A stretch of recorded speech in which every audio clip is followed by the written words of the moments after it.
was appropriate, and then pick up the New York Times. There was no interest in learning, are there any problems that need to be solved, that they're outstanding? What's the outcome, what's the prospect of settling? Is there any way I could help? That was not even mentioned. It was, I found a sheer waste of time. Now, you've been a member of the Bar Association, been very active in the last number of years. You have been the chair of the Memorial and Outreach Committee. Why don't you tell us about the couple things you're most proud of what that committee has done that you've led? Okay. Well, at first, I've got to acknowledge Bob Margulies.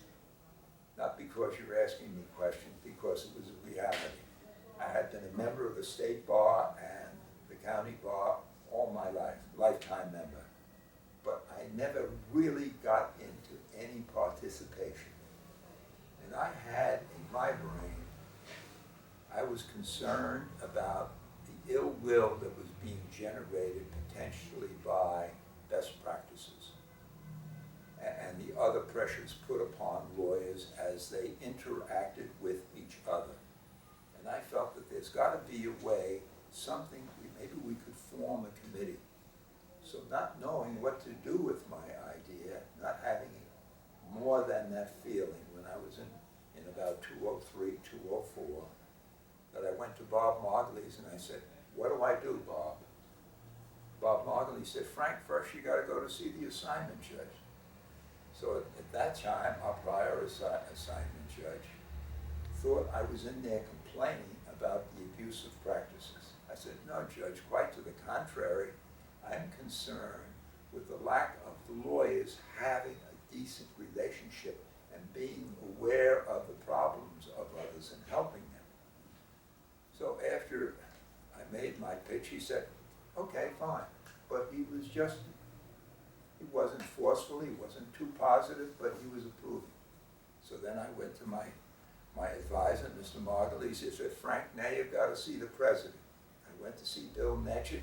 I told him the idea. He said, Frank, we don't have it, run with it. So we were just free to do whatever we did. And then we formed a committee. And our idea in the very beginning was just funeral service. In other words, if there was a loss of a lawyer, to have some contact to try to participate in the ceremony.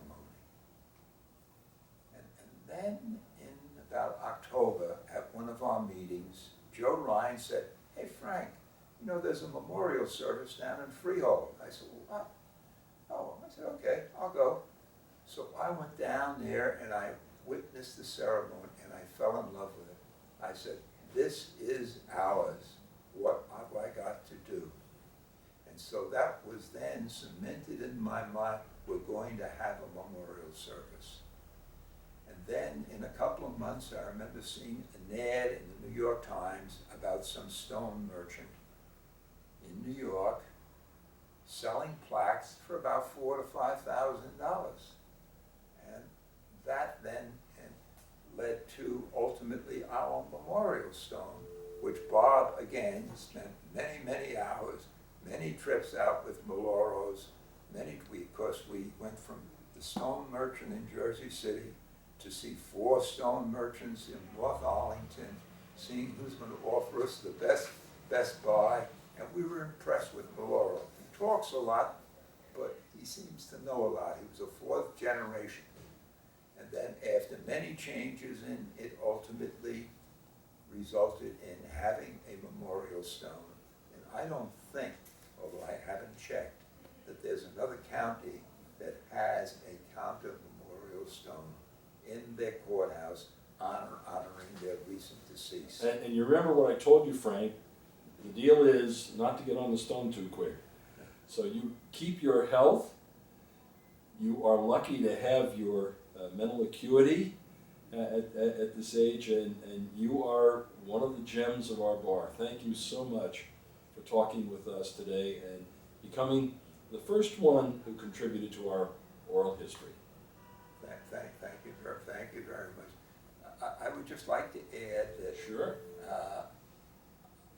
I just thought that each year in our memorial service. We've had, this is, our 9th is coming up. This year it's going to be in June because of the fact there's going to be construction.